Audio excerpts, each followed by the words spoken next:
All right, today we are diving into some really timeless wisdom about what it actually means to be healthy. We're going to distill all these powerful ideas into a simple blueprint that you can start using, well, right now. So let's get into it. So let's just start with a basic question. What does being healthy really mean to you? I mean, is it just about not having a cold or not feeling sick? Well, the wisdom we're about to explore says the answer goes way, way deeper than that. And this isn't a new idea. Check this out. All the way back in 1948, the World Health Organization defined health as a state of complete physical, mental, and social well-being. It's not just about what's absent, it's about what's present. That idea of complete well-being is really the foundation for everything we're going to talk about. So, here's our game plan. First, we'll dig into what true health really is. Then, we are going to open up your kitchen pharmacy. Yep, you heard that right. After that, we'll tap into the power of the breath, build some simple healthy habits, and finally, wrap it all up in your own personal wellness blueprint. Okay, part one. What is true health?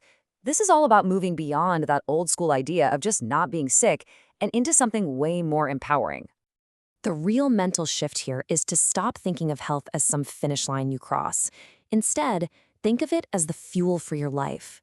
It's the energy, the mental clarity, that harmony between your body and mind that lets you show up and live your life to the fullest every single day. So, where do we get this fuel? Well, a fantastic place to start is your kitchen, which brings us to section 2, your kitchen pharmacy. This is all about the powerful idea that your best medicine might already be in your pantry. Okay, take ginger. Seriously, this stuff is incredible. We all know it's good for an upset stomach or a sore throat, but it's also credited with boosting memory and even helping to cleanse your liver. It's a perfect example of food being so much more than just calories.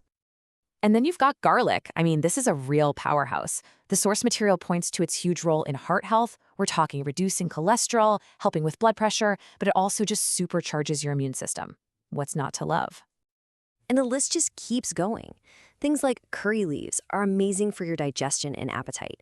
Even something as simple as black pepper is seen as this powerful ingredient that can actually help with pain relief. It's amazing what's right there in our spice rack. Okay, here's a super practical cheat sheet for you. You might want to screenshot this one. For indigestion, a little ginger with salt. Got a cold? Some simple ginger tea. These are simple, time-tested remedies for everyday problems. All right, let's switch gears. We've talked about the body. Now let's focus on the mind with section 3, the power of the breath. If the kitchen is our physical pharmacy, then our breath, well, that's the key to our mental pharmacy. This quote from the source just hits the nail on the head.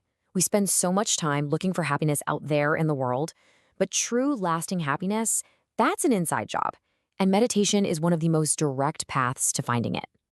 So how do we do it? It's actually beautifully simple.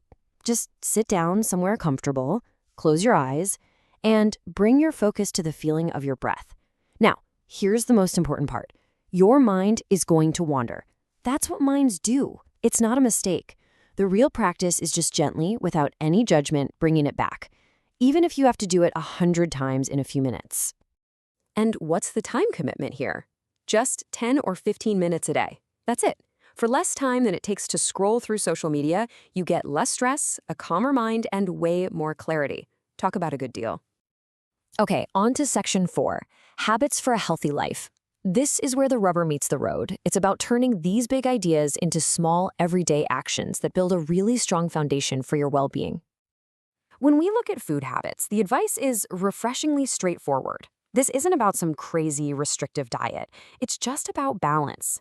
The idea is to lean into the fresh, whole stuff and be a little more mindful of the heavily processed, sugary things. Every small choice adds up. And of course, it's about more than just food. These are really the pillars of a healthy life, right? Moving your body, getting enough sleep, managing your stress. Remember that breathing meditation we talked about? And this one is huge, actually. Making time for things that bring you joy.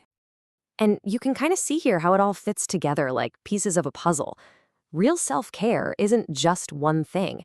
It's this beautiful balance of good food, movement, stress management, and rest. Each piece makes the others stronger. Okay, that brings us to our final section, your wellness blueprint. We've gone over a lot of ground, so let's boil it all down into a simple, easy-to-remember plan. When you get right down to it, it's all about this simple 3-step blueprint. Number 1, nourish your body. Start thinking of your kitchen as your first stop for medicine. 2, calm your mind. Use that incredible power of your own breath every single day. And 3, build your foundation with small, consistent habits. That's it. That's the core of it all. And please remember, this isn't about throwing your whole life out and starting over tomorrow. Not at all. It's just about making small, mindful choices, one after another. Each one is like laying another brick in the foundation of a healthier and, yeah, a happier you. So, I'll leave you with this final question to chew on. After hearing all this, what's the first small step? Maybe it's just adding a little ginger to your water, or maybe it's just taking 5 deep breaths. What's the first small step you are going to take for your health today?